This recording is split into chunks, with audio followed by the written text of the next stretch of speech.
이상입니다. 오늘 주신 말씀은 신약성경 누가복음 18장 1절에서 8절입니다.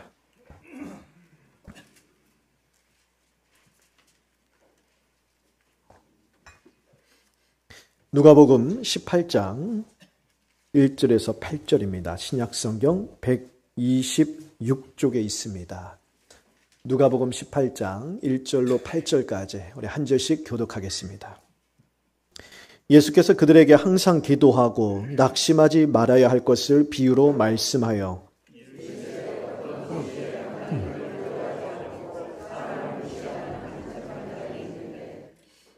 그 도시에 한 과부가 있어 자주 그에게 가서 내 원수에 대한 나의 원한을 풀어주소서 하되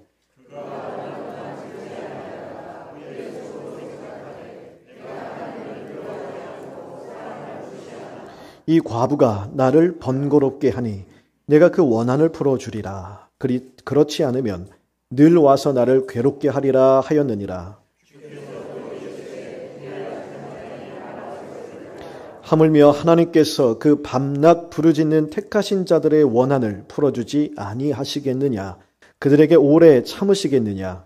내가 너희에게 이르노니 속히 그 원한을 풀어주시리라. 그러나 인자가 올 때에 세상에서 믿음을 보겠느냐 하시니라. 아멘. 1절에 보시면 예수님께서 비유로 말씀하십니다. 그런데 비유로 말씀해 주시는 대상이 누구냐? 기도 중에 낙심하는 분들이에요. 기도 가운데 낙심하는 분들을 위해서 오늘 비유를 통하여 말씀을 주십니다. 사탄이 우리 하나님의 백성들을 넘어뜨리기 위해서 사용하는 아주 강력한 무기들이 있습니다. 그 중에 하나가 바로 낙심이에요. 그래서 우리가 살아가면서 낙심하지 않을 수 없는 일들을 종종 그리고 자주 만나게 됩니다. 근데 이 낙심이란 것은 우리가 신앙생활을 등한시할 때, 즉 하나님 말씀대로 살지 못할 때만 닥쳐오는 것이 아니에요. 반대로 열심히 신앙생활하고 내가 진짜 주의 말씀대로 한번 살아가야지 노력하고 열심히 기도하는 가운데에도 언제든지 낙심이 닥쳐올 수 있다는 거예요. 그래서 기도 중에 낙심하잖아요. 그러면 기도가요 아주 공허한 메아리처럼 느껴집니다. 기도해도 아무런 응답도 없고 기도해도 아무런 변화도 없는데 기도해도 무슨 소용이 있겠는가? 기도할 필요가 없겠다. 그래서 기도가 멈추어집니다. 기도의 불이 다 식습니다. 혹시 우리 가운데 이런 분들이 계시다면 오늘 주님께서 내 사랑하는 아들아, 내 사랑하는 딸아, 기도 중에 낙심하지 말라 말씀하시는 이 주님의 따뜻하고 자비로운 음성을 듣게 되시길 간절히 바랍니다. 2절부터 주님의 비유가 시작이 되는데요. 2절에서 5절까지 보시면 낙심할 수밖에 없는 상황 가운데 있는 한 여인이 등장합니다. 이 여인은 과부예요. 이 당시 특히 이 고대 근동에서 과부는요. 자기 스스로 경제적인 활동을 할 수 없는 사람이에요. 매우 힘들고 곤고한 처지에 있죠. 정말 하루하루 어떻게 살아가야 될지를 걱정하지 않을 수 없는 막막한 삶을 사는 사람이에요.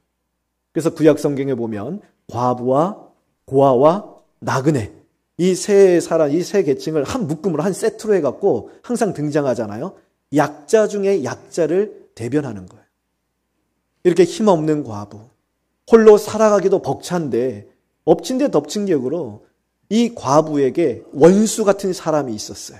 그래서 늘 자기를 괴롭히는 거예요. 그러니 얼마나 힘들고 억울하겠습니까? 그래서 이 문제를 해결받고자 그 마을에 있는 재판장에게 찾아갑니다. 그런데 그 재판장은요, 뇌물을 받는 사람이에요. 뇌물을 주어야 자기 원하는 대로 판단해주고 뇌물을 주지 아니하면 귀를 기울이지도 않는 불의한 재판장입니다. 그러니 이 과부에게 관심을 둘 리가 전혀 없지요. 왜요? 나올 게 없으니까. 가난하잖아요. 가진 게 없잖아요. 그래서 들어주진 않는 거예요. 생각해 보세요. 힘없는 과부가 원수 때문에 너무 괴롭고 힘든데 그래서 이 문제를 해결받고자 재판장에게 찾아갔는데 이 재판장은 불의한 사람이라 자기에게 관심을 1도 기울이지 않습니다. 이런 절망적인 상황 속에서 이 과부가 할 수 있는 일은 과연 무엇일까요? 하나밖에 없어요. 매일 그 재판장에 찾아가서 엎드리는 거예요. 내 원한을 풀어달라고. 나의 아픔을 좀 풀어달라고. 내 얘기를 들어달라고. 날마다 찾아가서 간청하고 또 간청하고 또 간청하는 방법밖에 없는 것이죠.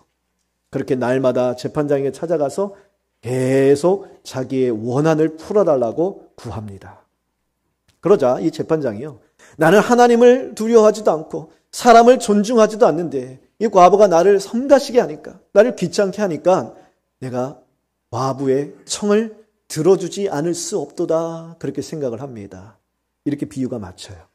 그리고 예수님이 뭐라고 말씀하시냐, 6절과 7절 보시면 주님께서 또 이르시되 불의한 재판장이 말한 것을 들으라.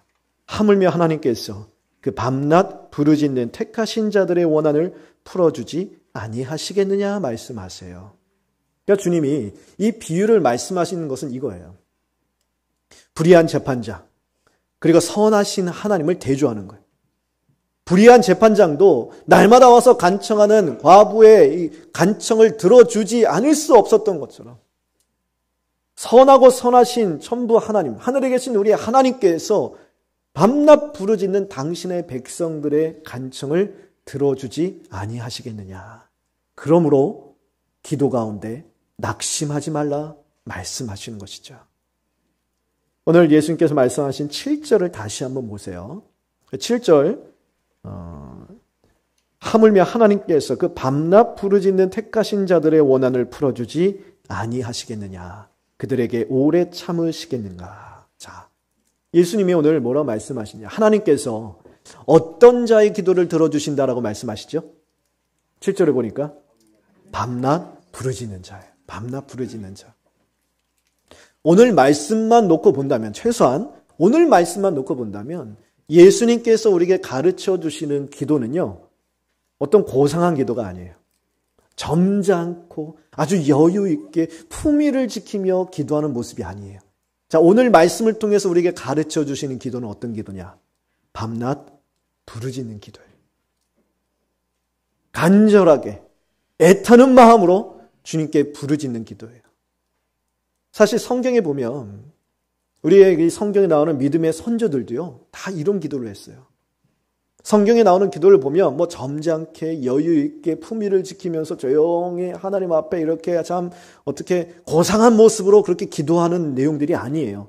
그렇게 기도하는 사람들이 딱 한 부류가 있어요. 바리새인. 누구세요? 바리새인. 일부 예배 들으셔놔서 그러죠. 바리새인밖에 없어요. 성경에 나오는 다른 우리의 믿음의 선조들 보면요, 뜨겁게 기도해요. 부르짖습니다. 그 대표적으로 시편을 보세요. 시편 보면 다윗이 여러 시를 집니다. 찬양시도 있고 감사의 시도 있고 하지만 탄원하는 시도 있어요. 탄원한다는 것은 하나님께 나의 괴로운 마음을 다 쏟아낸다는 거예요. 수많은 탄원시가 있습니다. 그중에 대표적으로 시편 22편 1절과 2절을 한번 보겠습니다. 내 하나님이여, 내 하나님이여, 어찌 나를 버리셨나이까? 어찌 나를 멀리하여 돕지 아니하시오며 내 신음소리를 듣지 아니하시나이까? 2절 같이 읽겠습니다. 내 하나님이여, 내가 낮에도 부르짖고 밤에도 잠잠하지 아니하오나 응답하지 아니하시냐. 다윗이요, 여러 가지 어렵고 괴로운 상황에 처해 있었습니다. 하나님께 부르짖었어요. 하나님 날 건져달라고, 도와달라고 간절히 부르짖었어요. 그런데 아무런 응답이 없습니다. 그런 하나님의 침묵에 대해서, 하나님 언제까지 나에게 침묵하시렵니까? 언제까지 나를 고통과 홀로 내버려 두시렵니까? 하면서 하나님 앞에 거침없이 따지는 거예요. 다윗만 그랬습니까? 모세도 마찬가지예요. 그리고 하나님께서 모세를 향하여 뭐라고 하셨냐면, 지명 가운데 모세처럼 온유한 자가 없다 말씀하셨어요.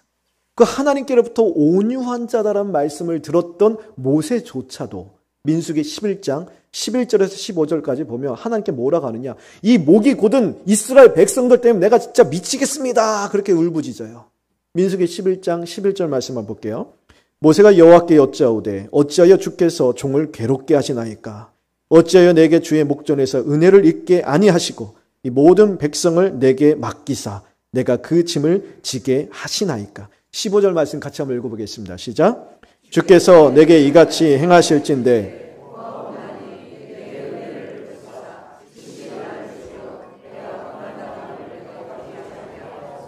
그럼 모세가 하나님께 뭐라고 부르짖는 거예요? 이 이스라엘 백성들, 이 목이 곧은 백성들, 날마다 불평하고 원망하고 하나님 은혜 받고 돌아서서 또 불평하고 하나님이 길을 열어주시는데 또 돌아서서 하나님이 없다 말하는 이 목이 곧은 백성들을 어찌하여 나에게 맡기셨습니까? 내 백성입니까? 하나님 백성이지. 내가 저들을 가나안 땅으로 인도하는 이 사명 더 이상 무거워서 못 감당하겠습니다. 나에게 은혜를 주셔서 차라리 날 죽여주세요.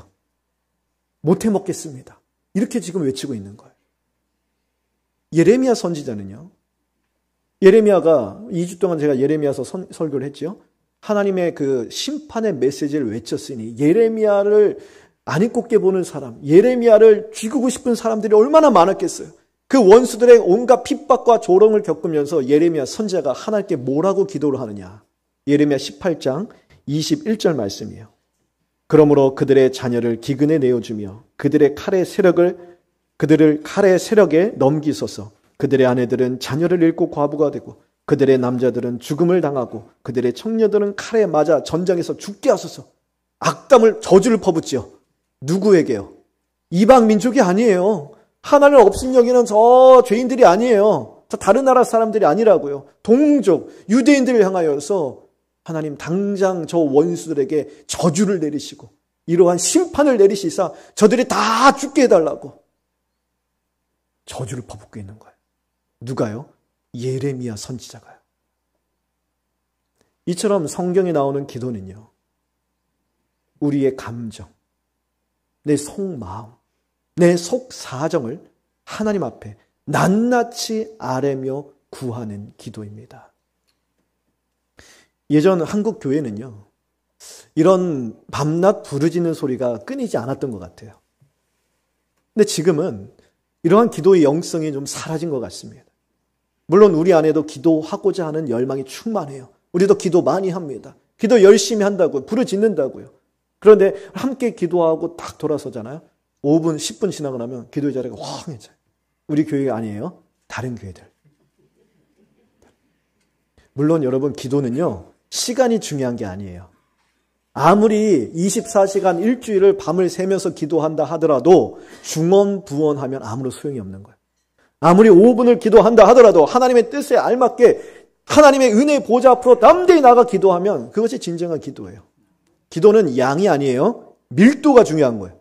근데 제가 드리고 싶은 말씀은 내 안에 기도의 불씨가 활활 타오르잖아요. 시간이 지나가는 줄 모르고 기도해요. 그런데 한국교회는요. 그 기도의 불이 타지 않는 것처럼 보인다. 기도의 불이 다 사라져 버리니 기도의 자리가 쓸쓸한 거예요.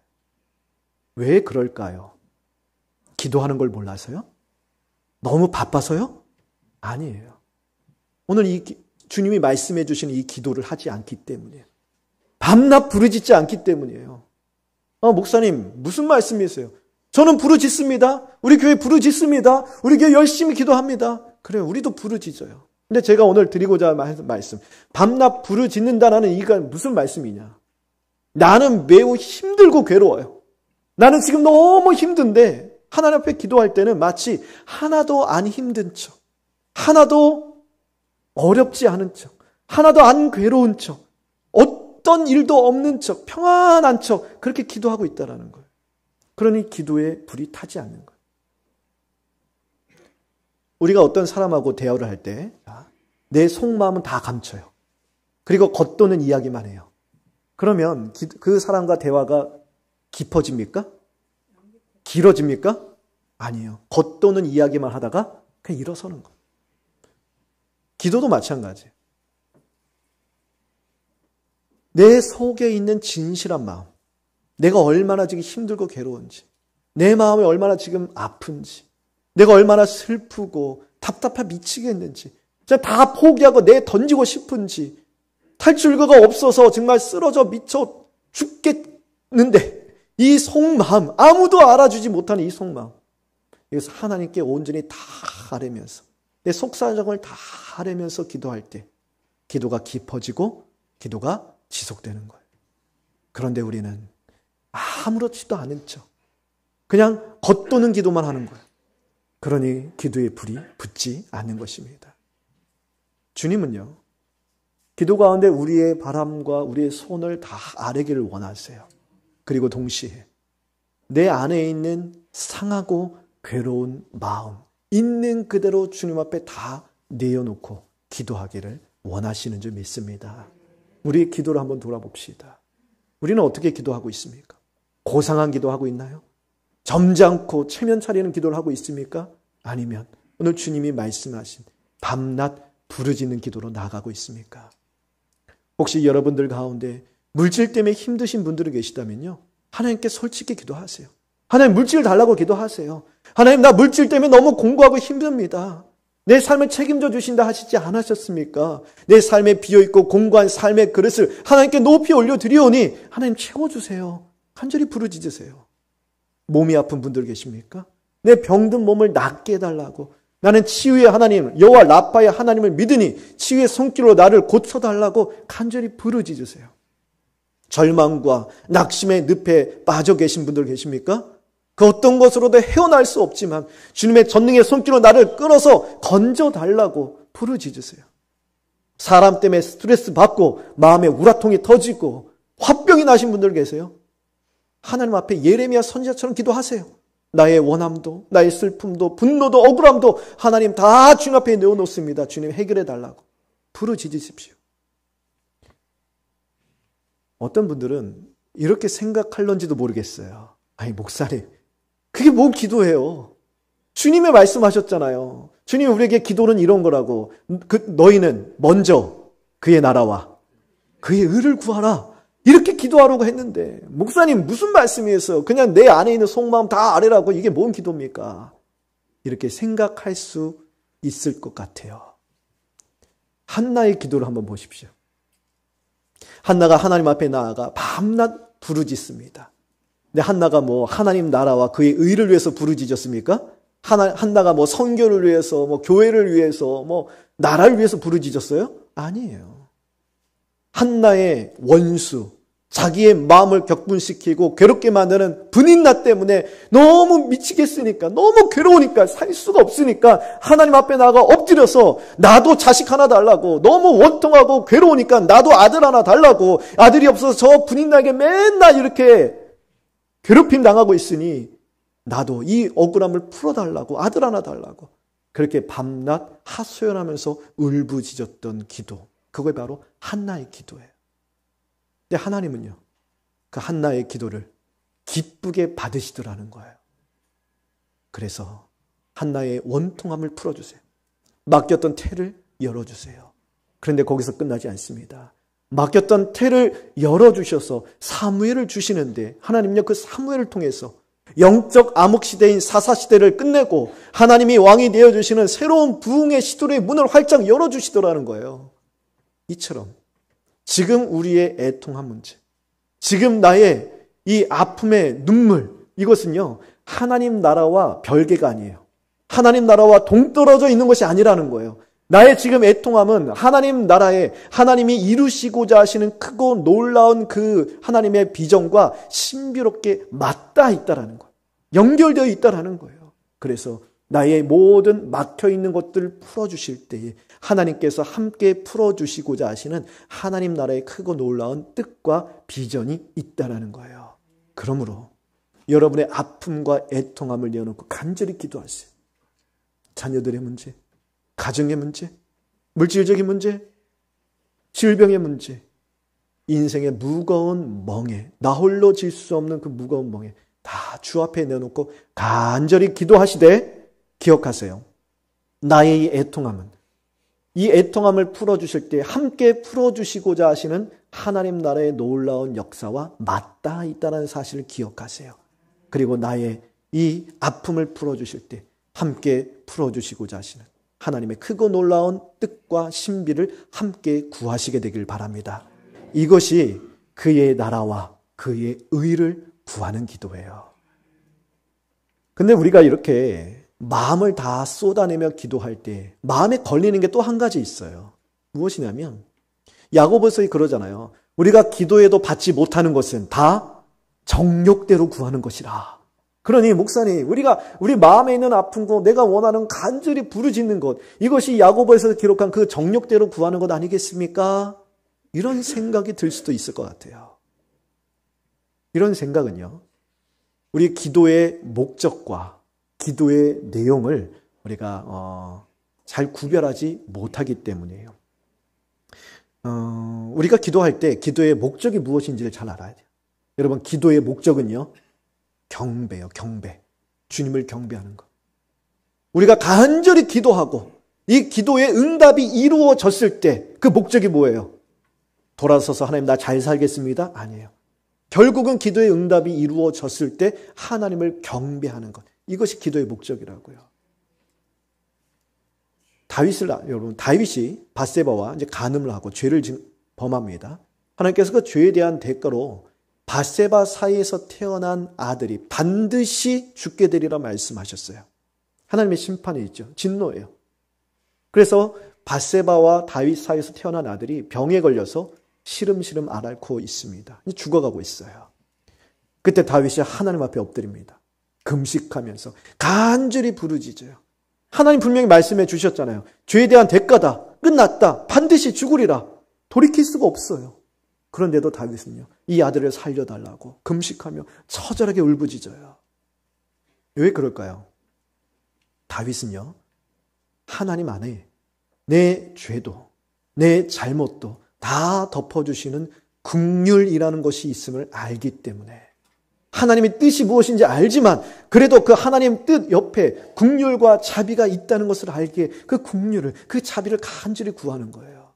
그 모습을 보면서 신하들이요, 전전긍긍합니다. 야, 우리 왕이 저러다가 잘못되면 어떡하지? 저러다 쓰러지면 어떡하지? 저러다 넘어지면 어떡하지? 하면서 막 그냥 전전긍긍하고 있는데 그때 그 아들이 숨을 거두어요. 그러자 신하들이 이렇게 이야기합니다. 사무엘하 12장 18절이에요. 이래 만에 그 아이가 죽으니라.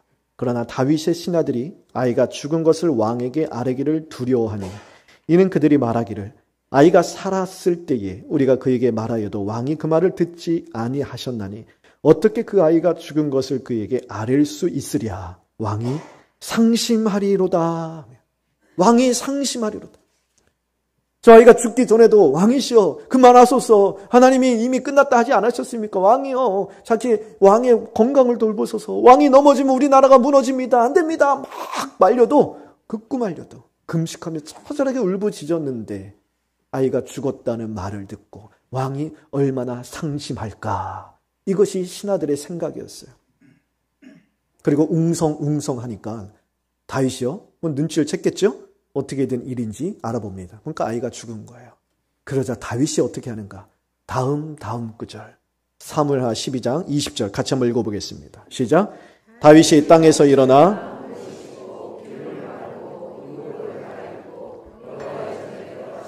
경배하고 왕궁으로 돌아와 명령하여 음식을 그 앞에 차리게 하고 먹은지라. 자, 여러분, 다윗이요, 신하들이 걱정했던 것처럼 상심한 게 아니에요. 오히려 다 털고 일어나서 아무 일 없었던 것처럼 하나님을 경배하는 거예요. 어떻게 해요? 아이를 살려달라고 간절히 부르짖는 기도의 자리에서 하나님을 만난 거예요. 죄로 말미암아 끊어졌던 하나님의 관계가 회복된 거예요. 하나님의 자비와 긍휼과 사랑과 하나님의 크고 은밀한 그러한 비전과 뜻을 하나님이 이렇게 듬뿍 채워주신 거예요. 하나님으로 충만해진 거예요. 결과에 상관없이 하나님을 찾게 되는 거예요. 우리도 마찬가지예요. 우리 주변에 보면 일이 잘 되잖아요. 그러면 마치 이거 내가 해서 그렇게 된 것인 양 자기 의로 똘똘 뭉쳐져 갖고 내가 열심히 했기 때문에, 내가 땀을 흘리고 수고하고 노력을 잘 했기 때문에 그만큼 내가 이룬 것이다, 그러니까 성공한 것이다 하면서 자기 바벨탑을 많이 쌓는 분들이 계신가 하면, 어떤 분들이요, 일이 잘 안 됩니다. 내 뜻대로 되지가 않아요. 일이 막 어긋나요. 다른 사람들을 보면 누가 봐도 상심할 수밖에 없는 상황인데도 불구하고 상심하는 게 아니라 오히려 하나님을 더 붙들어요. 하나님을 찾아요. 하나님을 찬양하는 분들이 계시더라는 거예요. 왜요? 상심할 수밖에 없는 상황 속에서 밤낮 부르짖으며 주님을 찾고 주님 앞에 기도하는 가운데 주님을 만나는 거예요. 주님의 사랑이 흘러넘치는 거예요. 주님의 역사가 흘러넘치고, 하나님께서 예레미야 33장 3절에 너는 내게 부르짖으라 내가 응답하리라 내가 알지 못하는 크고 은밀한 일을 내게 보이리라 하신 대로 우리의 삶 가운데 이루시고자 하시는 크고 은밀한 하나님의 비전과 뜻을 보여주시고 알려주시니 일의 성패와 상관없이 하나님을 찬양하는 거예요. 이것이 기도의 목적이에요. 그리고 밤낮 부르짖는 자에게 주시는 하나님의 은혜입니다. 여러분은 무엇을 위하여 간절히 구하고 계십니까? 그 기도의 제목을 가지고 여러분 어떻게 구하고 계십니까? 점잖게 기도하십니까? 밤낮 부르짖고 계십니까? 밤낮 부르짖는 기도로 나아가시게 되길 바랍니다. 특히 오늘 말씀처럼 부르짖을 때 나의 이 애통함이, 나의 이 묶여 있고 막혀 있는 것이 이것을 풀어주실 때 함께 풀어주시고자 하시는 하나님의 크고 놀라운 뜻이 있음을 기억하시면서 하나님의 나라의 크고 놀라운 신비를 위해서 구하십시오. 이 고난의 터널 끝에서 하나님을 찾고 하나님을 경배하게 되기를 함께 구하시게 되기를 바랍니다. 이 뚜렷한 목적, 이 목적과 소원을 가지고 다른 사람들은 다 상심할지라도, 상심할 수밖에 없는 환경 속에 있을지라도 나는 오히려 하나님을 찾고 더욱 하나님께 부르짖으리로다. 그런 간절한 마음을 가지고 하나님께 마음을 다 쏟아내는 것, 이것이 바로 기도 중에 낙심하지 않는 길입니다. 오늘 이 비유의 말씀을 다 마치시며 예수님께서 이해할 수 없는 말씀을 하세요. 8절 보세요. 내가 너희에게 이르노니 속히 그 원한을 풀어주시리라. 이런 비유가 다 끝났잖아요. 그럼 끝났는데, 그런데 거기에다가 이 말씀을 덧붙이세요. 그러나 상황이 뭔가 반전되는 거잖아요. 그러나 인자가 올 때 세상에서 믿음을 보겠느냐 하시니라. 뭔가 생뚱만 앞뒤가 맞지 않는, 도대체 이 말씀을 왜 하시는가? 이해할 수 없는 말씀을 하세요. 인자가 올 때 세상에서 믿음을 보겠는가? 물어보시잖아요. 사실 이것은 의문문이 아니에요. 예수님이 이 땅에 다시 오실 때에 믿음을 보기를 원하신다는 예수님의 소원이자 바람이에요. 우리는 살아가면서 사실 하나님이요, 오늘 말씀에 나온 불의한 재판장처럼 느껴질 때가 많아요. 선하고 선하신 우리 하늘 아버지신데, 그런데 기도해도 아무런 소용이 없을 때, 말씀 붙들며 살아가는데도 길이 활 뚫리지 않고 사방으로 막힐 때, 내 믿음이 아무런 힘을 발휘하지 못하는 것처럼 느껴질 때, 세상에서 하나님이 보이지 않을 때 하나님이 마치 불의한 재판장처럼 느껴질 때가 많더라고요. 하나님이 참 살아계시는가? 나를 사랑하시는가? 기도를 들으시는가? 의심이 마구 몰려와요. 그러면 기도 중에 낙심하게 된다고요. 그런 우리를 향하여서 오늘 이 비유의 말씀을 통하여 힘을 내라는 거예요. 불의한 재판장도 과부의 끈질긴 청을 들어주지 않을 수 없었는데, 하물며 선하고 선하신 우리 하늘에 계신 아버지께서 밤낮 부르짖는 당신의 자녀들의 기도를 들어주시지 않겠는가? 그러니 낙심하지 말고 나를 보아라는 거예요. 실망치 말고 나를 보라는 거예요. 하나님의 의로운 오른손을 붙들고 이 믿음 없는 패역한 세대 가운데 믿음을 지키는, 주님이 바라시는 그 믿음의 한 사람이 되라 말씀하고 계시는 거예요. 사랑하는 성도 여러분, 우리의 관심은요, 지금 내 앞에 있는 문제가 빨리 해결되는 것이에요. 그렇죠? 근데 주의 관심, 주님의 관심은요, 주님께서 이 땅에 다시 오실 때까지 우리에게 주신 이 믿음을 순전하게 보존하는 데 있습니다. 이 믿음, 내 믿음이 아니에요. 주님이 주신 믿음이라고요. 이 믿음을 주시기 위해서 하나님은요, 독생자를 아끼지 아니하시고 십자가에 내어 주시기까지 큰 대가를 치르셨다고요. 그리고 이 보배롭고 순전한 믿음을 우리에게 주셨어요. 그래서 하나님은 우리에게 주신 이 믿음이 자자손손 천대에 이르기까지 보존되고 천수되고 주님이 오실 때까지 이 믿음을 지키는 것, 이것이 주님에게 가장 큰 관심사요, 우리에게 가장 중요한 일이에요. 그래서 우리 앞에 잠시 우리 이 믿음, 이 고난의 터널을 두시고 이 시련의 터널을 지나가게 하시면서 우리의 이 믿음에 끼어있는 온갖 불순물들을 다 제거해요. 정금과 같이 순전하고 깨끗한 믿음의 소유자로 우리를 세워주시기를 원하시는 것입니다.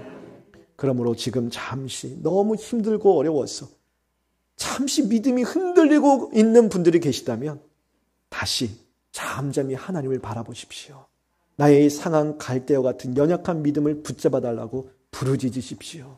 고난의 터널 끝에서 하나님을 크게 찬양하고 크게 경배하는 주님이 보기를 원하시는, 주님이 이 땅 가운데 다시 오실 때 찾기를 원하시는 그 순전한 믿음의 한 사람으로 나를 세워달라고 간절히 부르짖으시길 바랍니다. 그리고 이 길을 걸어가는 데 있어서 우리에게 필요한 것 하나님이 다 아신다고 말씀하셨어요. 하나님이 감찰하시는 눈앞에 우리에게 있어야 할 것이 무엇인지 하나님 다 아신다 말씀하셨어요. 그 약속의 말씀 붙들고 이 길을 걸어갈 테니 하나님 나에게 필요한 것 다 채워달라고, 내 삶의 힘들고 어려운 상황 속에서도 주님을 신실하게 붙들며 나가게 달라고 간절히 부르짖으시길 바랍니다. 주님은 반드시 머지않아 우리로 하여금 오늘을 돌아보며 하나님, 나의 그 약함 때문에, 나의 그 무거운 인생의 멍에 때문에, 나의 그 눈물의 기도 때문에 나의 연약한 믿음이 순전하게 보존되었나이다. 그렇게 경배하게 하실 줄 믿습니다. 주님 다시 오실 때까지 우리 모두 깨끗하게 순전한 믿음으로 주님을 따라가는 복된 권석들 다 되시기를 간절히 축원합니다.